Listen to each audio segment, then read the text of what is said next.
رب العالمین والصلاة والسلام علی سید الانبیاء والمرسلین والعاقبۃ للمتقین اما بعد فاعوذ باللہ من الشیطان الرجیم بسم اللہ الرحمن الرحیم ان فی خلق السماوات والارض واختلاف اللیل والنہار لآیات لأولی الالباب صدق اللہ مولانا العظیم ان اللہ وملائکتہ یصلون علی النبی یا ایھا الذین آمنوا صلوا علیہ وسلموا تسلیما اللہم صلی علی سیدنا و مولانا محمد وعلی آل سیدنا و مولانا محمد وبارک وسلم وصلی علیہ صلاۃ والسلام علیک یا سیدی یا رسول اللہ صلاۃ والسلام علیک یا سیدی یا حبیب اللہ صلاۃ والسلام علیک یا سیدی یا شفیع المذنبین وعلی آلک واصحابک یا سیدی یا رحمت للعالمین۔ بے شک آسمانوں اور زمین کی پیدائش اور رات اور دن کی باہم تبدیلی میں عقل مندوں کے لیے نشانیاں ہیں۔ صدق اللہ مولانا العظیم۔ آج کی تلاوت کردہ آیت کریمہ میں اللہ تعالیٰ نے اس کائنات کے اندر جو کچھ بنایا اس میں غور و فکر کی دعوت دی گئی۔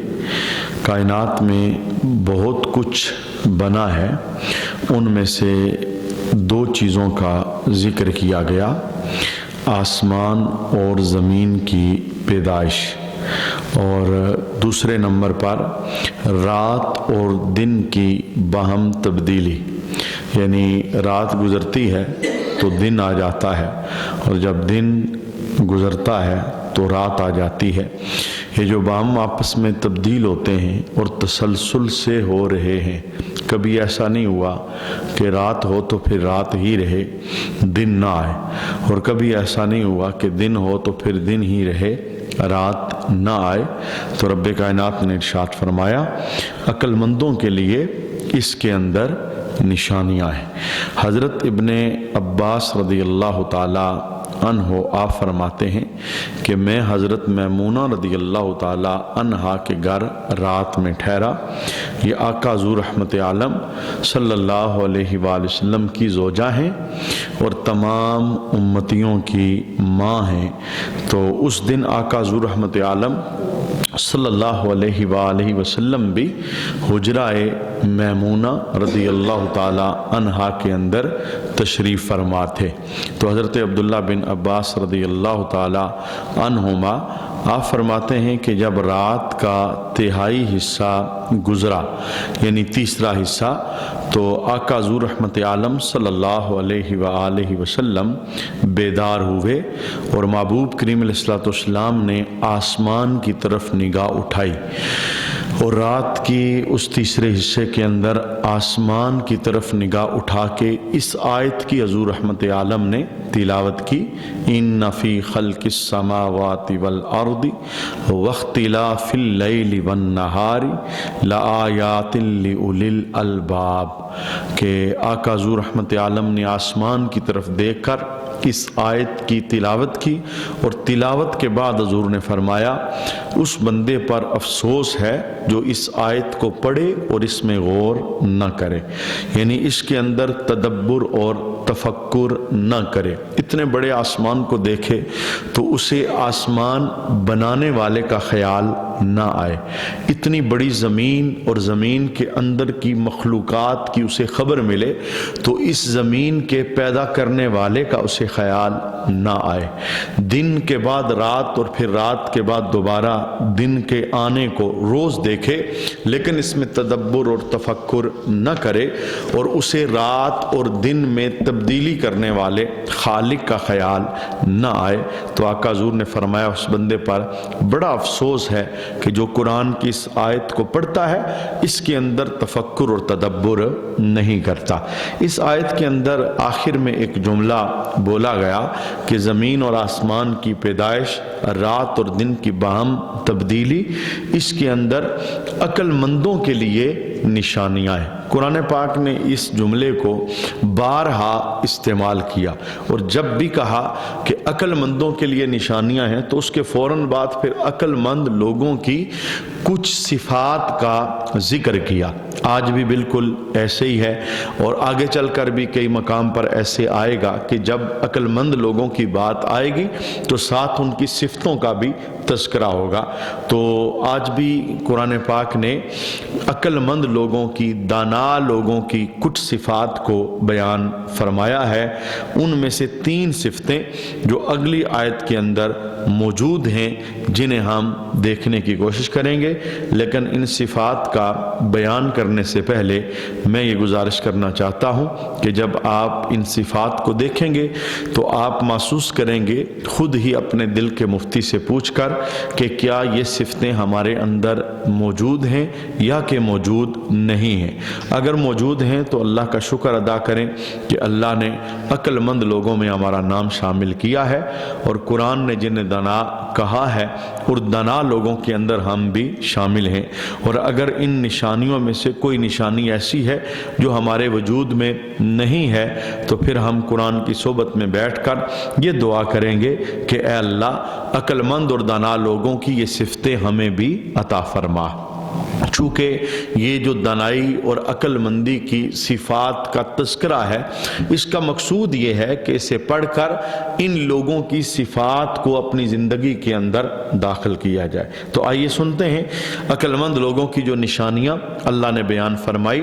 اس آیت کے اندر رب کائنات نے پہلی نشانی بیان فرمائی کہ عقل مند ہے وہ بندہ کون؟ الذین یذکرون اللہ قیاما وقعودا وعلی جنوبہم۔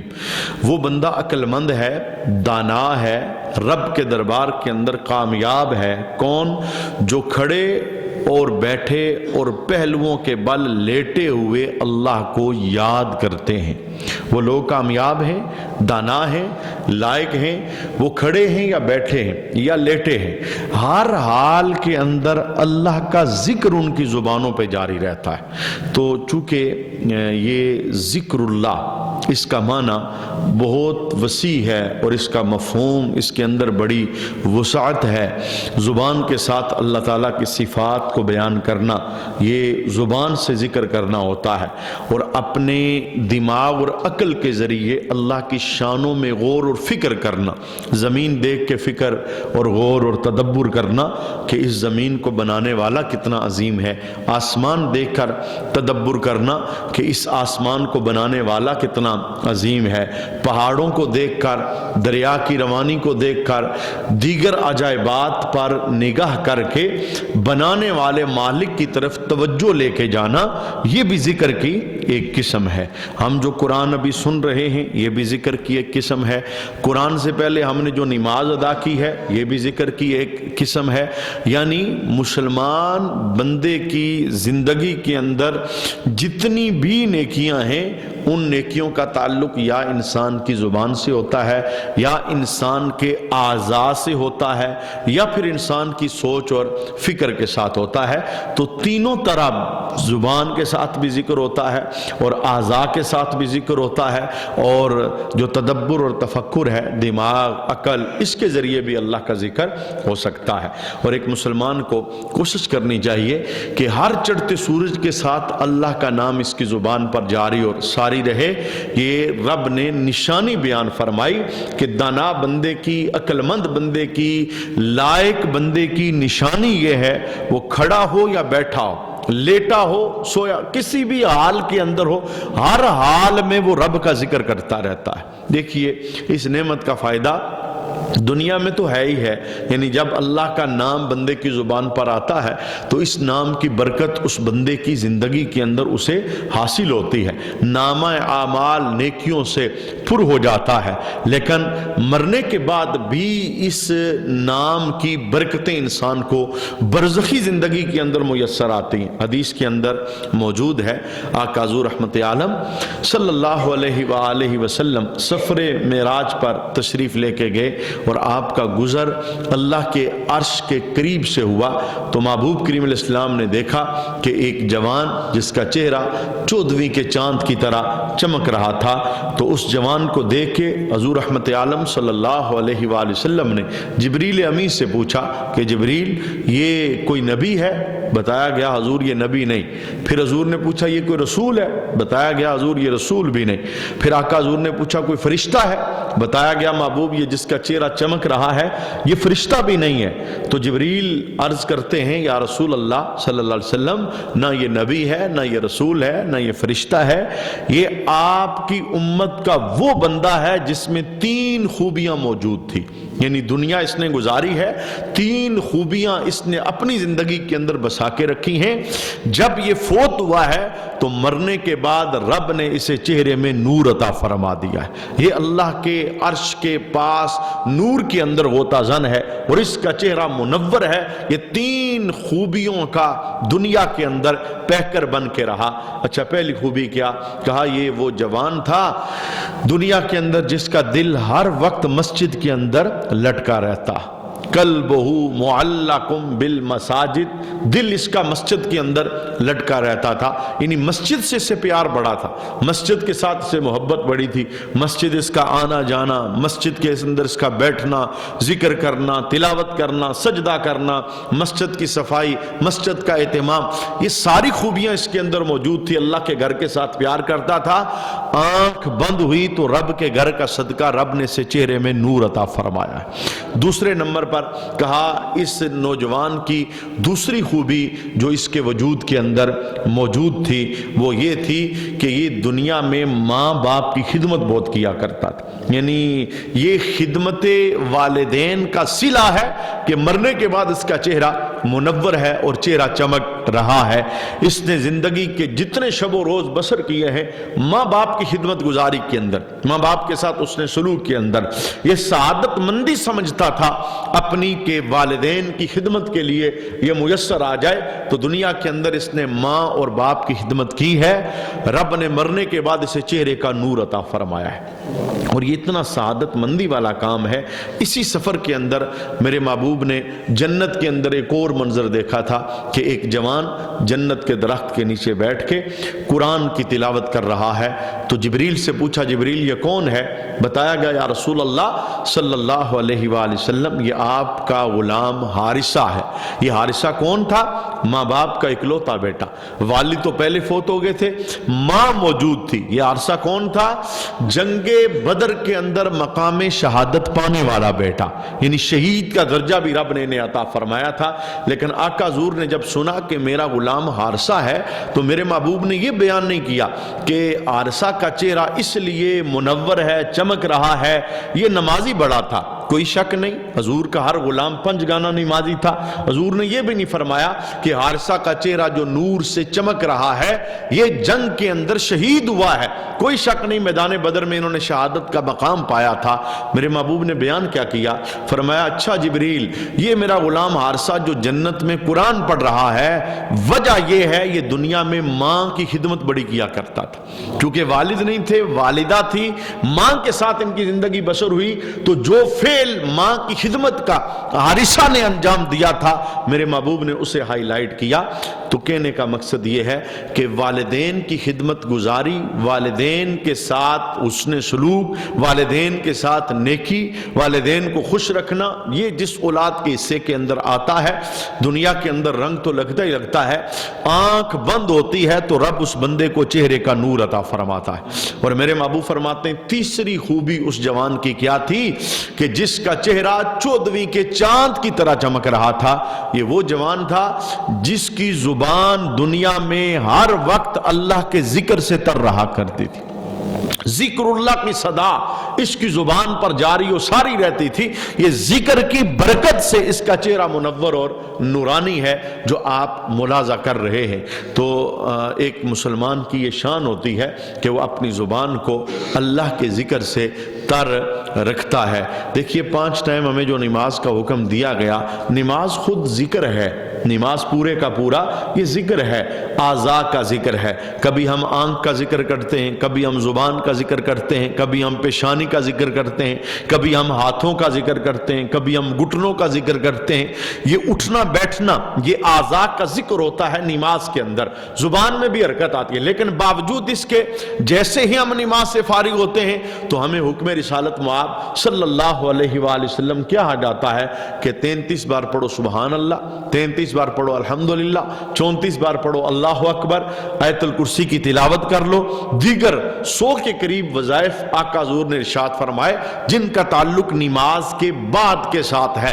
یعنی نماز پڑھ کے یہ ذکر کرنا، نماز پڑھ کے یہ ذکر کرنا، معنی کیا ہے کہ اللہ یہ چاہتا ہے کہ جو میرا بندہ ہے اس کے لبوں پر میرا نام جاری رہے، ہر نام ہی رب کا برکت والا۔ یہ دیکھیے یہ جو کثرت کے ساتھ ایک وظیفہ مسلمانوں کے لبوں پر لہتا ہے، وہ کوئی بھی اچھی چیز دیکھتے ہیں، آسمان کی بلندی دیکھی تو کہا سبحان اللہ، زمین کی وسعت دیکھی تو کہا سبحان اللہ، اللہ کی کوئی قدرت دیکھی تو کہا سبحان اللہ۔ یہ جو بار بار ایک قدسی نعرہ بندے کی زبان پر جاری ہوتا ہے سبحان اللہ کی صورت میں، تو میرے محبوب فرماتے ہیں کہ جب ایک مسلمان بندے کی زبان سے سبحان اللہ کی صدا نکلتی ہے تو فرشتے اس کا سبحان اللہ ایک نورانی پلیٹ میں رکھ کے رب کے دربار میں پیش کرتے ہیں۔ مولا فلاں بندہ ہے تیرا، وہ تیرا نام لے رہا ہے، وہ تیرا ذکر کر رہا ہے، اور اتنی با برکت وہ بزم ہوتی ہے جس بزم کے اندر رب کا نام لیا جائے۔ وہ بزم ایک بندے پہ ہو، 2 پہ ہو، 3 پہ ہو، وہ بزم مسجد میں ہو، وہ بزم گھر میں ہو، گھر کے کسی کونے کے اندر اللہ کے نام کی مالا جپی جا رہی ہو، برکات کتنی ہیں، رحمتیں کتنی ہیں۔ حدیث شریف کے اندر موجود ہے جب مسلمان اکٹھے ہوتے ہیں عنوان ان کا ذکر اللہ ہوتا ہے اور اللہ کا نام لیتے ہیں، اللہ کا نام سنتے ہیں، تو جب تک وہ اس محفل ذکر میں بیٹھے رہتے ہیں فرشتے اس بزم کو گھیر کر پروں کے ساتھ رحمت معاب پروں کے ساتھ گھیرا لگا کے، اور ان کا دائرہ آسمانوں کی طرف بلند ہو جاتا ہے۔ فرشتے وہاں بیٹھتے ہیں، اور کچھ فرشتے ہیں ہی اس ڈیوٹی پر مامور کہ تم زمین کی سیر کرو، ذکر کی بزموں کو تلاش کرو، اور جب انہیں کوئی محفل ذکر ملتی ہے آواز لگاتے ہیں ہلمو، سب کو کہتے ہیں ادھر آ جاؤ جی، فلان جگہ لوگ بیٹھے ہیں، بندے جمع ہیں، مسلمان اکٹھے ہیں، رب کا ذکر ہو رہا ہے، سنا اور سنایا جا رہا ہے، اس بزم کا آ کے فرشتے حصہ بن جاتے ہیں۔ جب تک محفل جاری رہتی ہے یعنی ذکر رب کا ہوتا رہتا ہے، فرشتے وہاں ڈیرا لگا کے رکھتے ہیں، اور جب محفل ختم ہوتی ہے اللہ کے دربار میں جاتے ہیں۔ سب کچھ جاننے کے باوجود اللہ پوچھتا ہے فرشتوں سے، میرے فرشتوں بتاؤ کہاں سے ہو کے آ رہے؟ فرشتے بتاتے ہیں فلاں جگہ ہے، فلاں محلہ ہے، فلاں مسجد ہے، لوگ بیٹھے ہیں، تیرا نام لے رہے ہیں۔ تو اللہ پوچھتا ہے فرشتوں بتاؤ وہ کیا مانگ رہے تھے؟ ظاہر ہے جس کے لبوں پر رب کا نام آتا ہے اس کی تمنا ہوتی ہے رب مجھ سے راضی ہو جائے، مجھے جنت دے دے، دوزخ کے شعلوں سے مجھے بچا لے۔ تو فرشتے اس دل کی ترجمانی کو بیان کرتے ہیں، مولا تیرے بندے جنت مانگ رہے تھے۔ رب پوچھتا ہے فرشتوں انہوں نے میری جنت کو دیکھا ہے؟ کہا مولا نہیں دیکھا۔ کہا گواہ ہو جاؤ جو بن دیکھے مجھ سے جنت مانگ رہے ہیں، اپنے نام کا صدقہ میں نے انہیں جنت عطا فرمائی۔ پھر اللہ تعالیٰ فرشتوں سے پوچھتا ہے کسی چیز سے پناہ بھی مانگ رہے تھے؟ مولا وہ دوزخ سے پناہ مانگ رہے تھے، وہ آگ سے پناہ مانگ رہے تھے۔ فرشتوں انہوں نے میری بنائی دوزخ جہنم دیکھی ہے؟ مولا نہیں دیکھی۔ کہا فرشتوں گواہ ہو جاؤ جو بن دیکھے میری عذاب اور دوزخ سے اتنا ڈر رہے ہیں، میں نے انہیں دوزخ سے پناہ عطا فرمائی۔ اب فرشتے بول پڑتے ہیں، کہتے ہیں مولا اس محفل میں تو ایک بندہ ایسا تھا جس کی نیت ذکر کی تھی ہی نہیں، وہ آ گیا بیٹھ گیا اس محفل میں لیکن ذکر کی نیت اس کی نہیں تھی، کیا اسے بھی یہ سعادت ملے گی؟ تو اللہ کیا فرماتا ہے؟ اللہ فرماتا ہے یہ میرا ذکر کرنے والے اتنے خوشبخت ہیں، اگر ان کی صحبت میں آ کے بدبخت بیٹھتا ہے تو میں اسے بھی خوشبختوں میں شامل فرما دیتا ہوں۔ تو مجھے بتائیں اگر یہ بزم گھر میں سجے، گھر کے کسی کونے کے اندر، تو گھر کے جتنے افراد ہیں کتنا اللہ اسے رحمت اور برکت عطا فرمائے گا۔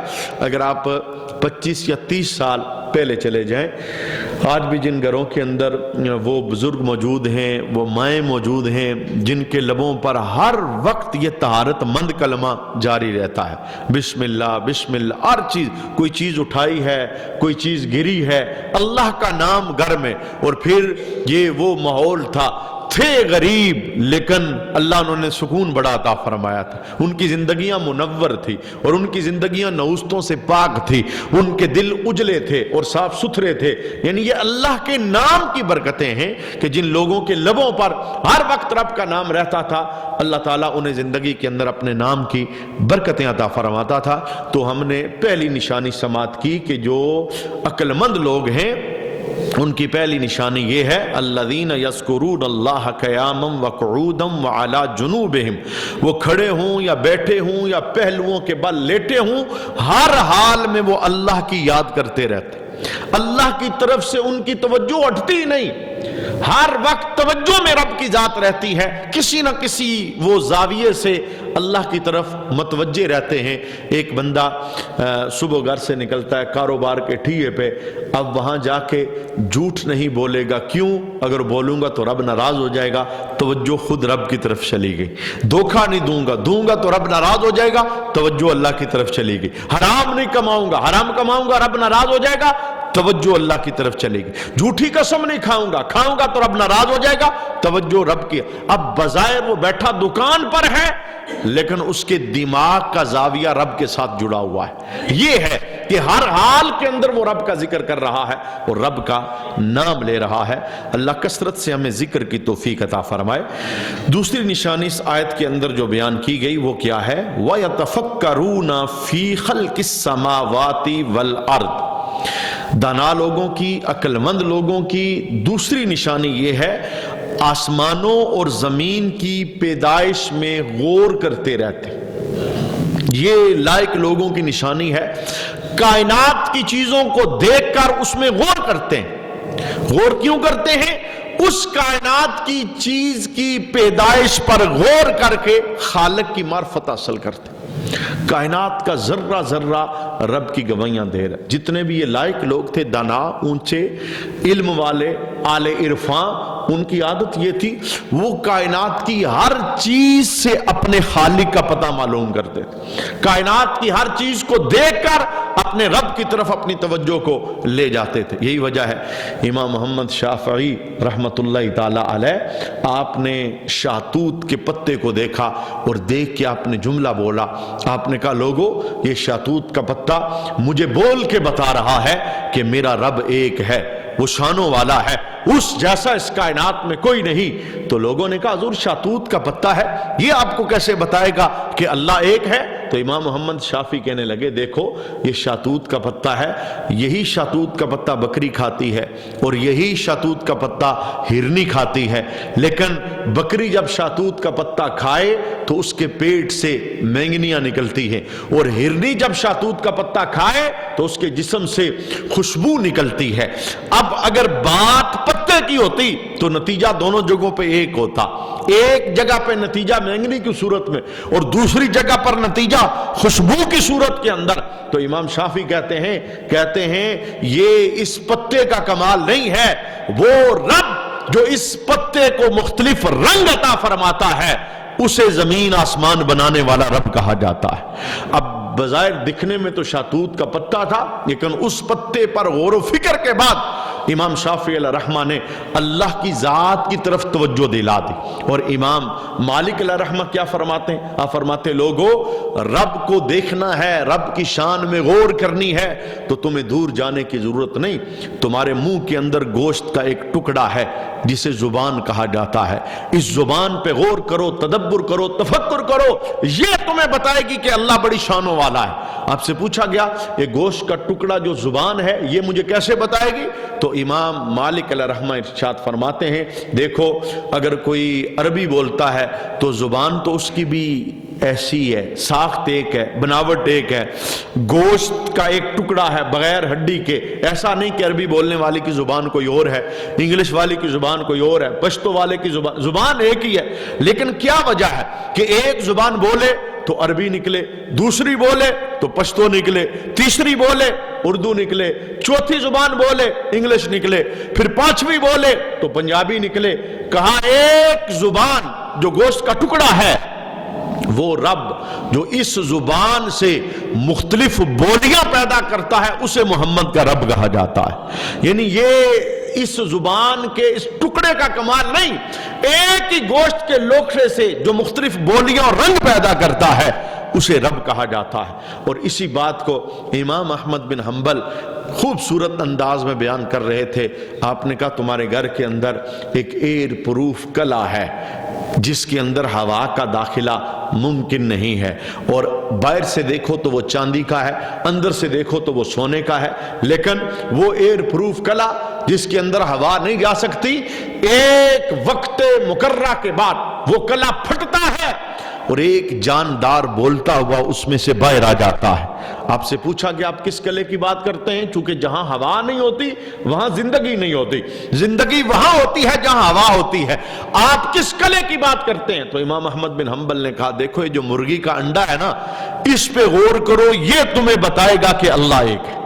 اس پہ غور کرو، یہ بند ایئر پروف کلا ہے، مرغی کا انڈا، ہوا اندر نہیں جا سکتی، باہر سے چاندی ہے، اندر سے سونا ہے، لیکن ایک مخصوص وقت کے بعد جب یہ انڈا پھٹتا ہے تو ایک چوزا بولتا ہوا باہر آتا ہے، تو جو بند کلے کے اندر چوزے کو زندگی عطا فرماتا ہے اسے رب کہا جاتا ہے۔ یعنی یہ لائق لوگ تھے، یہ دانا لوگ تھے جو چھوٹی چھوٹی چیزوں پر تفکر کرتے تھے، تدبر کرتے تھے تو انہیں رب یاد آتا تھا۔ یہی وجہ ہے امام محمد اعظم علیہ رحمہ، امام اعظم ابو حنیفہ، آپ سے جب دہریے بحث کر رہے تھے رب کی ذات کے متعلق تو آپ نے تدبر کے لیے، تفکر کے لیے ایک بڑا جملہ بولا، اور ان دہریے جو مناظرہ کرنے کے لیے آپ کے پاس آئے تھے اور ایک مسجد کے اندر اکٹھے تھے کہ ہم اللہ کی ذات کے متعلق آپ کے ساتھ مناظرہ کریں گے، تو امام اعظم نے صرف ایک جملے میں انہیں سوچنے پر مجبور کر دیا۔ وہ جملہ کیا تھا؟ امام اعظم ابو حنیفہ کہنے لگے اے داریو، میں تمہارے پاس ابھی مناظرہ کرنے آیا ہوں، تو میں دریائے دجلہ کے کنارے کھڑا تھا، میں دریا پار کرنا چاہتا تھا، میں نے نگاہ ڈالی، دور دور تک کشتی کا کوئی نام و نشان نہیں تھا، پھر میں نے ایک عجیب منظر دیکھا کہ درخت خود بخود کٹ گیا ہے، گرا ہے، کٹا ہے، پھر اس کے پھٹے بنے ہیں، پھر پھٹے ایک کشتی کے اندر تبدیل ہو گئے، پھر میں نے کیا دیکھا، کشتی تیار ہو گئی، میں اس کشتی پہ بیٹھا ہوں، کشتی ہوا کی مخالف سمت کے اندر چلنا شروع ہو گئی اور اس کشتی کو چلانے والا کوئی بھی نہیں تھا، کشتی دوڑتی ہوئی دریا کے کنارے پہ پہنچ گئی، میں اس پہ بیٹھا ہوں اور تمہارے پاس آ گیا ہوں، بتاؤ تمہاری عقل کیا کہتی ہے؟ وہ سارے داریے کہنے لگے امام اعظم ابو حنیفہ اپنی عقل کا علاج کرو، ایسے کیسے ہو سکتا ہے درخت خود بخود کٹے، کشتی خود بخود بنے، پھر خود بخود چلے؟ یہ نہیں ہو سکتا، بغیر چلانے والے کی کشتی نہیں چل سکتی، کشتی کا کوئی ملاح ہونا چاہیے جو کشتی کو چلائے۔ تو امام اعظم ابو حنیفہ نے ان کی عقل پر دستک دی، آپ نے فرمایا اگر تمہاری عقل یہ کہتی ہے کہ کشتی بغیر چلانے کے نہیں چل سکتی تو بتاؤ اتنی بڑی ہستی بغیر چلانے کے کیسے چل سکتی ہے؟ اس زمین کو، اس آسمان کو، دن اور رات کی پیدائش کو، سورج کے آنے جانے کو کوئی تو ہے جو چلا رہا ہے، نظام ہستی وہی خدا ہے۔ یعنی یہ ان لائق لوگوں کی نشانی تھی کہ چھوٹی چھوٹی چیزوں کے اندر تدبر کرتے تھے، تفکر کرتے تھے، اور اس تدبر اور تفکر کا نتیجہ کیا ہوتا تھا کہ تدبر اور تفکر کے نتیجے میں ان کی سوچ اللہ کی طرف چلی جاتی، جس چیز کو دیکھتے اس کی بناوٹ دیکھ کر رب کی طرف دھیان چلا جاتا، رب کی طرف توجہ چلی جاتی۔ یہی وجہ تھی کہ ان لوگوں کو اللہ کریم نے اپنا قرب عطا فرمایا تھا۔ تو نیک لوگوں کی یہ دوسری نشانی ہے۔ بندہ سفر پہ جاتا ہے تو بڑی عجیب عجیب چیزیں دیکھتا ہے، عجیب مخلوق کے نظارے دیکھتا ہے، تو خالی ان نظاروں کے اندر انسان کو مست نہیں رہنا چاہیے، بلکہ وہ نظارے دیکھ کر نظارے تخلیق کرنے والے رب کی طرف دھیان دینا چاہیے، اس کے جمال کی طرف، اس کے حسن کی طرف، کہ اگر یہ آسمان اتنا خوبصورت ہے تو اسے بنانے والا رب کتنا خوبصورت ہوگا، اور اگر یہ زمین کی وسعتیں اتنی بلند ہیں تو ان وسعتوں کو وسعت دینے والا رب خود کتنا بلند ہوگا۔ تو یہ اللہ کی شان میں غور و فکر کرنا یہ ایک عقل مند بندے کی نشانی ہے۔ ایک تیسری نشانی رب کائنات نے اس آیت کے اندر بیان فرمائی، ربنا ما خلقت ھذا باطلا۔ اللہ نے فرمایا کہ نیک لوگوں کی نشانی یہ ہے، وہ کیا کہتے ہیں، اے ہمارے رب تو نے یہ سب بیکار نہیں بنایا، کہ جو کچھ تو نے بنایا ہے کائنات کے اندر یہ سارا کچھ بیکار نہیں ہے. سبحانک فقنا عذاب النار، تو پاک ہے، تو ہمیں دوزخ کے عذاب سے بچا لے. یعنی یہ ایک تیسری نشانی ہے کہ جو نیک لوگ ہیں، دانا ہیں، عقل مند ہیں، وہ ہر وقت دوزخ کے عذاب سے ڈرتے رہتے، ہر وقت رب کے عذاب سے ان کے دل کے اندر خوف پیدا ہوتا رہتا ہے. انشاءاللہ تیسری نشانی اس کا ذکر اگلی آیت کے اندر بھی کچھ تفصیل کے ساتھ موجود ہے، دوزخ کے معاملات، تو اس کا تذکرہ ہم آنے والی نشست کے اندر سماعت کریں گے. اللہ دانا لوگوں میں ہمارا نام شامل فرمائے، کثرت کے ساتھ اللہ ذکر کی توفیق عطا فرمائے، اور کائنات کے اندر تدبر اور تفکر کی اللہ سعادت عطا فرمائے، اور اپنی رحمت سے اللہ ہمیں دوزخ کے عذاب سے محفوظ فرمائے.